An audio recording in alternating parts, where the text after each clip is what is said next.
बिस्मिल्लाहिर्रहमानिर्रहीम। हमारा जो नेक्स्ट टॉपिक है that is mechanism for contraction of skeletal muscle. उसका जब हम कंट्रोल डिस्कस करेंगे, ठीक है, मैकेनिज्म डिस्कस करेंगे, कंट्रोल डिस्कस करेंगे। सबसे पहले जो मसल की मेम्ब्रेन है ना, मसल सेल की, दैट इज दी सार्कोलेमा, उसके अंदर बेशुमार टिब्यूल्स मौजूद हैं, टी टिब्यूल्स, ट्रांसवर्स टिब्यूल्स। और वो जो ट्रांसवर्स टिब्यूल्स हैं वो अंदर लिंक्ड हैं with the sarcoplasm reticulum, why triads, triads के थ्रू ये वो लिंक होती हैं उसके साथ। होता क्या है, जब मसल कॉन्ट्रैक्शन होनी है, जब मसल कॉन्ट्रैक्शन होनी है तो होता क्या है, ये तरतीब से इवेंट है, इनको आप जरा ध्यान से सुनिएगा। एक्शन पोटेंशियल आती है। कहां से एक्शन पोटेंशियल आती है? मोटर नर्वस सिस्टम से मोटर न्यूरॉन को मैसेज मिला के मसल्स को ये जाके कह दें वो कॉन्ट्रैक्ट करें, ठीक है। अब वो नर्व इंपल्स आई मोटर न्यूरॉन के जरिए मसल के ऊपर, और मसल की मेम्ब्रेन के ऊपर न्यूरोमस्कुलर जंक्शंस डेवलप हुए। न्यूरोमस्कुलर जंक्शंस क्या हैं? Junctions between the neuron and muscle.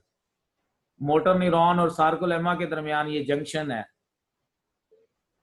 यहां याद रखिएगा कि ये एक मोटर यूनिट के तौर पर काम करते हैं। सिंगल न्यूरॉन वो तमाम के तमाम फाइबर के लिए एक्टिवेशन का सबब बनती है, ठीक है। और ये जरूरी है कि कोऑर्डिनेशन जरूरी है, अदरवाइज तो ये हो कि कोई मसल्स जो है वो कुछ फाइबर पहले कॉन्ट्रैक्ट हो रहे हो, कुछ फाइबर बाद में कॉन्ट्रैक्ट हो रहे हैं। तो खैर, मोटर यूनिट के तौर पर काम करते हुए इंपल्स आई यहाँ पर मसल की मेम्ब्रेन के ऊपर, और मसल की मेम्ब्रेन जो सार्कोलेमा है, उस सार्कोलेमा के अंदर बेशुमार टिब्यूल्स मौजूद हैं, बेशुमार टिब्यूल्स मौजूद हैं। ये जो टी टिब्यूल्स हैं इनको हम नाम देते हैं टी टिब्यूल्स का, ठीक है। मोटर यूनिट के तौर पर नर्व आई, इंपल्स आई मोटर न्यूरॉन से, और वो इंपल्स जो है यहाँ पर सार्कोलेमा में पेनिट्रेट कर गई।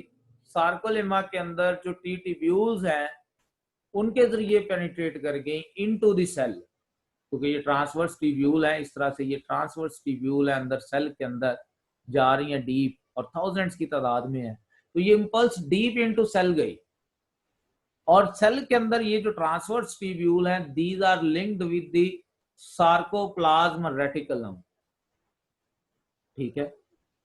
ये टी टिब्यूल्स अंदर लिंक है सार्कोप्लाज्म रेटिकुलम के साथ at the triad. Triad structure है जो कि सार्कोप्लाज्म रेटिकुलम के आखिरी सिस्टर्नी के और टी टिब्यूल के दरमियान बन रही है। यानी कि जो टर्मिनल सिस्टर्नी होते हैं सार्कोप्लाज्म रेटिकुलम के, sarcoplasm reticulum is actually smooth endoplasmic reticulum of the muscle cell, तो उसके साथ ये लिंक करती है टी टिब्यूल्स और ट्राइएड बनाती हैं। थाउजेंड्स की तादाद में ये ट्राइएड मौजूद है। तो इंपल्स ट्रेवल करते हुए ये चली जाती है into sarcoplasm reticulum. Sarcoplasm reticulum के अंदर कैल्शियम आयन स्टोर्ड है, लिहाजा वो क्या करेंगे, वो इस इंपल्स के रिस्पांस में रिलीज करेंगे कैल्शियम आयन को। तो sarcoplasm reticulum will release the calcium ion. कहां रिलीज करेगा? Into the cytoplasm, into the sarcoplasm. Muscle के साइटोप्लाज्म को सार्कोप्लाज्म कहते हैं। अब वहां पर जब रिलीज हुई कैल्शियम आयन की, तो ये कैल्शियम आयन क्या करेंगे फिर? सार्कोप्लाज्मिक जो कैल्शियम आयन है, these calcium ion with bind with the troponin, ये ट्रोपोनिन के साथ बाइंड करेंगे। और जब ये ट्रोपोनिन के साथ बाइंड करेंगे तो ट्रोपोनिन के साथ बाइंड करते हुए, ट्रोपोनिन के साथ बाइंड करते हुए ये क्या करेंगे? They will expose the binding site of actin by displacing the tropomyosin. Calcium ion bind करेंगे ट्रोपोनिन के साथ, ट्रोपोनिन डिसलोकेट करेगी ट्रोपोमायोसिन को, और ट्रोपोमायोसिन जो उसने कवर किया हुआ था एक्टिन की बाइंडिंग साइट्स को वो अनकवर हो जाएंगी, और बाइंडिंग साइट जब एक्सपोज हो जाएंगी तो उन बाइंडिंग साइट्स के साथ आसानी से जो हेड है, जो क्रॉस ब्रिज है, वो लग सकेंगे। तो इसका मतलब है कि यहां पर जो काम होना है वो कैल्शियम आयन ने ट्रोपोनिन के साथ बाइंड करते हुए ट्रोपोमायासिन को डिसलोकेट करवा के, ठीक है, जो एक्टिन की बाइंडिंग साइट है उनको एक्सपोज कर देना है, एक्सपोजिंग द बाइंडिंग साइट। और इन एक्सपोज्ड बाइंडिंग साइट्स के साथ जो एक्साइटेड क्रॉस ब्रिज होंगे दैट विल अटैच, और जैसे ही वो अटैच होंगे, ठीक है, अटैचमेंट के फौरन बाद वो अपने साथ लगी हुई एडीपी और इनऑर्गेनिक फॉस्फेट को क्लीव आउट करवा देंगे, ठीक है। They will attain their lower energy state, वो डी एक्साइटेड हो जाएंगे, अपनी लोअर एनर्जी स्टेट पे आ जाएंगे, और जब वो लोअर एनर्जी स्टेट पे आएंगे तो आर्म में जो कॉन्फ्लिक्शन होगी, उस कॉन्फ्लिक्शन की वजह से वो क्या हो जाएगी, एक्टिन का जो मॉलिक्यूल है वो स्लाइड हो जाएगा ओवर मायोसिन, ठीक है। That is the muscle contraction. तो मसल कॉन्ट्रैक्शन यहां पर होगी, ठीक है, इस लेवल पे। उसके बाद क्या होगा, जैसी मसल कॉन्ट्रैक्शन हो गई, ठीक है, एटीपी बाइंड करेगी विद द क्रॉस ब्रिज, और एटीपी बाइंड करके उस लो एनर्जी स्टेट वाले क्रॉस ब्रिज को, जो कि कॉन्ट्रैक्शन की वजह से जो है वो लोअर स्टेट पे जो है वो पहुंच चुका हुआ था, ठीक है, वहां पर जो है वो क्या करेगी, एटीपी बाइंड करके उसके साथ, क्रॉस ब्रिज के साथ बाइंड करके विल बी हाइड्रोलाइज्ड, अपनी एटीपी का जो थर्ड जो है वो टिल्डी बॉन्ड है, यानी कि एडीपी और इनऑर्गेनिक फॉस्फेट के दरमियान वो तीसरे वाला बॉन्ड वो क्लीव होगा, हाइड्रोलाइज होगी एटीपी, और उस हाइड्रोलिसिस से जो एनर्जी रिलीज होगी वो एनर्जी क्या करेगी, वो रीलोड कर देगी क्रॉस ब्रिज को, ये वो आर्म को दोबारा से एक्साइटेड कर देगी टू द इनिशियल स्टेट, ठीक है। इस तरह से वो आर्म दोबारा अपनी इनिशियल स्टेट पे पहुंच जाएगा, ठीक है। वो मसल को, वो जो बाइंडिंग साइट को छोड़ भी देगा, यानी कि रिलैक्सेशन भी हो जाएगी टोटली, और वो दोबारा टोटली तैयार है cross bridge for the new cycle. फिर वही रिपीट होगा, अगर दोबारा मैसेज आया है, दोबारा मोटर यूनिट ने वो मैसेज किया है, उसको सार्कोप्लाज्म रेटिकुलम को रिलीज किया है, वो बार बार रिपीट होता रहेगा। तो इस तरह से साइक्लिक एक्टिविटी के तहत जो ये काम होता जाएगा। इस डायग्राम में मैं फिर उसको रिपीट करता हूं, यही पॉइंट। सबसे पहले क्या होना है, एक्शन पोटेंशियल आनी है, ये एक्शन पोटेंशियल ट्रेवल करते हुए आ रही है, कहां पर आनी है, एट द न्यूरोमस्कुलर जंक्शन, ये न्यूरोमस्कुलर जंक्शन है, ठीक है। आपको पहले ही पता, साइनैप्स में आपने पढ़ा हुआ है कि न्यूरोट्रांसमीटर्स मौजूद होते हैं जो कम्युनिकेशन का सबब बनते हैं। यहां पर भी एसिटाइल कोलिन एक न्यूरोट्रांसमीटर है, ठीक है। ये क्या करेगा, ये इस न्यूरॉन के बिल्कुल एंड पे वेसिकल्स के अंदर ये न्यूरोट्रांसमीटर्स जो है वो बनेंगे, ये न्यूरोट्रांसमीटर्स जो है वो रिलीज होंगे, रिलीज होके ये क्या करेंगे, that will activate the sarcolemma. और अगर आपको याद हो तो मसल सेल की मेम्ब्रेन के मतलब भी हमने डिस्कस किया था, that can also travel the action potential, ये भी जो है वो एक्शन पोटेंशियल को ट्रेवल करने का सबब बनती है। तो इसका मतलब है ये न्यूरोट्रांसमीटर्स जो है ये इन चैनल्स के थ्रू एंटर होके इनटू द मेम्ब्रेन, यहाँ पर जो मसल सेल के अंदर एंटर होके मसल सेल की मेम्ब्रेन को भी एक्साइटेड करेंगे, और मसल सेल की मेम्ब्रेन में एक्शन पोटेंशियल ट्रेवल करना शुरू हो जाएगा, बिल्कुल ऐसी जैसे एक न्यूरॉन से दूसरी न्यूरॉन को मैसेज गया, यहाँ पर एक न्यूरॉन से मसल सेल को मैसेज चला गया, और मसल सेल की मेम्ब्रेन पे भी वो मैसेज ट्रेवल होना शुरू हो गया in the form of impulse, ठीक है। अब अगला काम क्या होगा कि ये इंपल्स मेम्ब्रेन के ऊपर ट्रेवल करते हुए टी ट्यूब्यूल के जरिए, जो टी ट्यूब्यूल बनी हुई थी उनके जरिए ये अंदर सार्कोप्लाज्म रेटिकुलम तक जाएगा।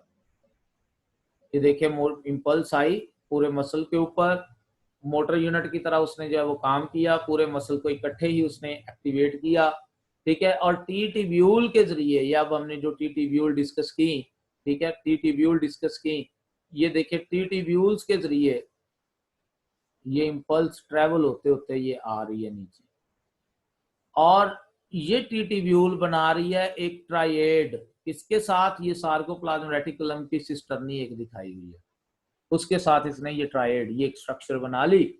ठीक है, अब ट्राइएड पे क्या होगा, ये इंपल्स ट्रेवल करते हुए इनटू सार्कोप्लाज्म रेटिकुलम जाएगी, और सार्कोप्लाज्म रेटिकुलम क्या करेगा, that will release the calcium ion. ये कैल्शियम आयन जो है सार्कोप्लाज्म में छोड़ देगा।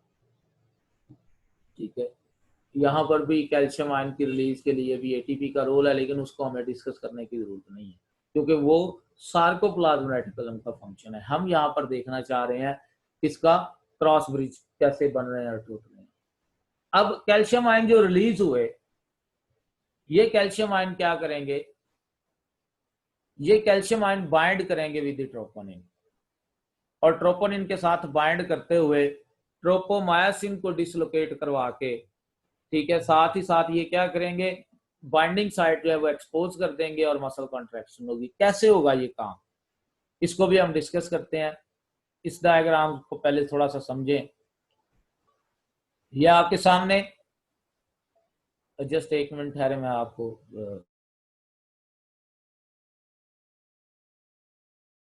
अच्छा, तो मैं रिपीट कर रहा था वो कि इम्पल्स आई टी ट्यूब्यूल के जरिए ये ट्रेवल होते हुए आई सार्कोप्लाज्म रेटिकुलम में। ठीक है, मैं रेड पाथवे से इसको इंडिकेट अब करता हूँ। इम्पल्स आ रही है, ये इम्पल्स इम्पल्स टी ट्यूब्यूल के जरिए ये आई ट्राइएड के जरिए सार्कोप्लाज्म रेटिकुलम में, यहाँ से कैल्शियम आयन रिलीज हुए। ये कैल्शियम आयन क्या करेंगे, that will bind with the troponin that is present in the thin filament या इन द सार्कोमियर, वहां पर जब उनकी लोकेशन है। अब सार्कोमियर में क्या सिचुएशन है, इसको जरा देखिएगा। ये एक्टिन है आपके सामने, एक्टिन,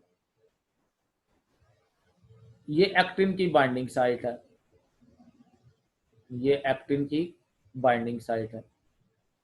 इस एक्टिन की बाइंडिंग साइट को कवर किया हुआ है ट्रोपोमायोसिन ने,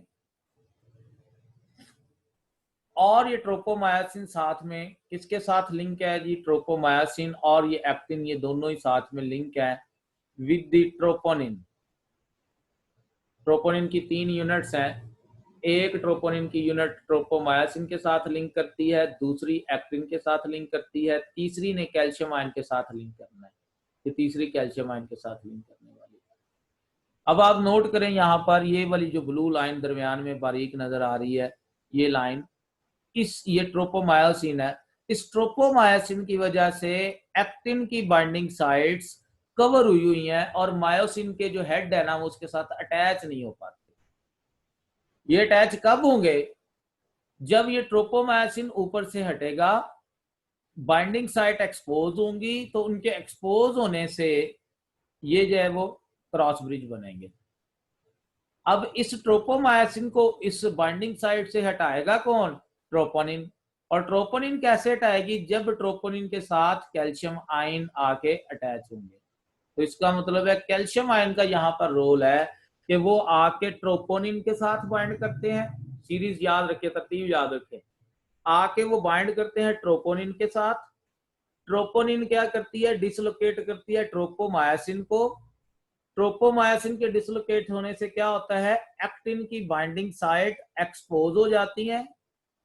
एक्टिन की बाइंडिंग साइट एक्सपोज होने से क्या होगा कि उसके साथ मायोसिन के हेड, जो एक्साइटेड हेड थे, वो आके अटैच हो जाएंगे। और जब वो आके अटैच हो जाएंगे, अटैच होते साथ ही वो अपनी लो एनर्जी फॉर्म को रिटेन करेंगे, यानी कि वो कॉन्फ्लिक्शन शो करेंगे और मसल की कॉन्ट्रैक्शन हो जाएगी।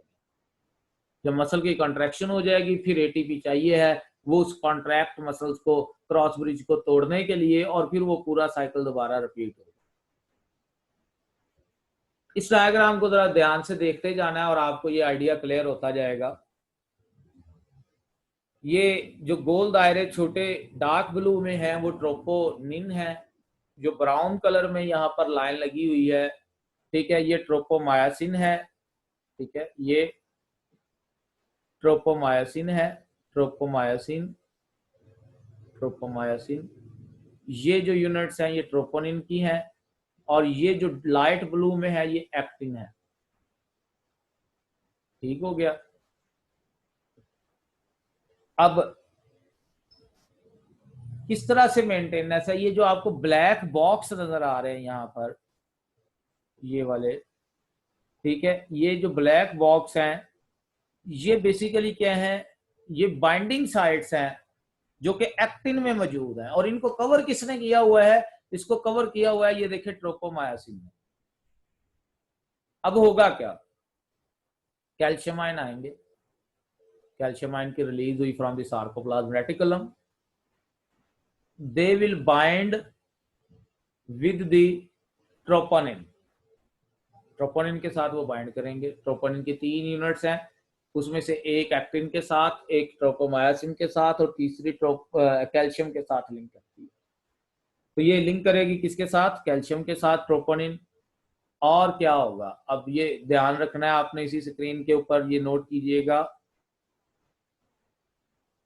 ट्रोपोमायोसिन डिसलोकेट हो गई, और उससे क्या हुआ, जो बाइंडिंग साइट्स थी जो पहले कवर थी वो एक्सपोज हो गई, और इनके एक्सपोज होने से क्या होगा, इसके एक्सपोज होने से मायोसिन के जो हेड हैं जो एक्साइटेड स्टेट में थे, ये नोट कर लें, that will attach with them, वो इनके साथ अटैच हो जाएंगे, और जैसे ही वो अटैच होंगे, जैसे ही वो अटैच होंगे, उनकी वो हाई एनर्जी फॉर्म जो है वो अपनी एनर्जी रिलीज करते हुए वो लो एनर्जी स्टेट पे जाएंगे। और ये देखें लो एनर्जी स्टेट पे उनका जाना, ये हाई एनर्जी स्टेट थी, ये लो एनर्जी स्टेट। तो जब ये लो एनर्जी स्टेट पे जा रहे हैं तो क्या हो रहा है, अपने ऊपर लगे हुए एक्टिन को, एक्टिन फिलामेंट को ये क्या कर रहे हैं, स्लाइड कर रहे हैं। ये देखिए पहले ऐसे था हाई एनर्जी स्टेट पे जब ये आर्म्स थे, तो जैसे ही इनने लो एनर्जी स्टेट गेन की, डी एक्साइटेड हो गए, जो एक्टिन था इनके साथ अटैच हुआ that slide over the myosin, वो मायोसिन के फिलामेंट के ऊपर स्लाइड कर गया। अब मसल कॉन्ट्रैक्ट हो गया।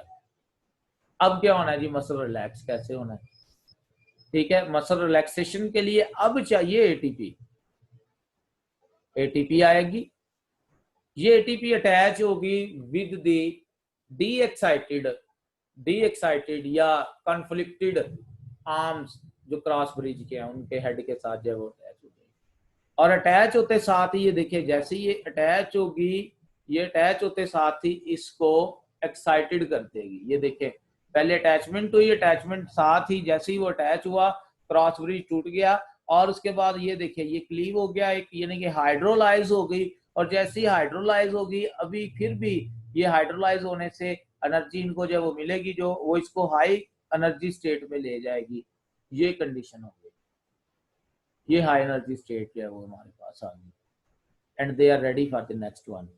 और दूसरी जानब क्या होगा, कैल्शियम आयन वापस, कैल्शियम आयन वापस सार्कोप्लाज्म में, सार्कोप्लाज्म रेटिकुलम में, और वो initial state tropomyosin will cover the actin, वो एक्टिन को जब वो क्या कर देगी, कवर कर देगी। अब फिर दोबारा से वही स्टेट आएगी, कैल्शियम आयन रिलीज होंगे, तो फिर वो दोबारा आके जब उसको ब्रेक डाउन करेंगे, ये सारा प्रोसेस बार बार जब वो फिर रिपीट होता रहेगा।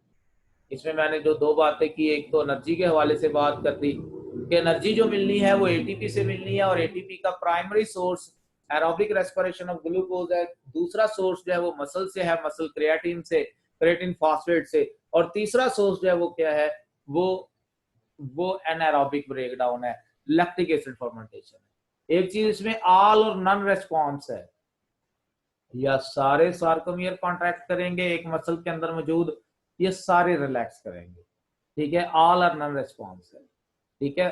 किसी तरह के अभी डिसऑर्डर्स हमारे सिलेबस का हिस्सा नहीं है, ठीक है। वैसे तो आपको, आपने चूंकि सेकंड ईयर पढ़ी है, कई चीजें आपको जो वो याद होंगी, लैक्टिक एसिड के रिलेटेड जो डिसऑर्डर है that is the muscle fatigue, ठीक है, और कैल्शियम आयन के रिलेटेड जो डिसऑर्डर है दैट इज टेटनी, ठीक है। तो उसको जो है वो आप थोड़ा इसमें डिस्कस कर लीजिएगा, ठीक है। इसमें अगर आपका किसी तरह का कोई क्वेश्चन है तो आप मुझे व्हाट्सएप कर सकते हैं, आप मुझसे जो है वो क्वेश्चन पूछ सकते हैं।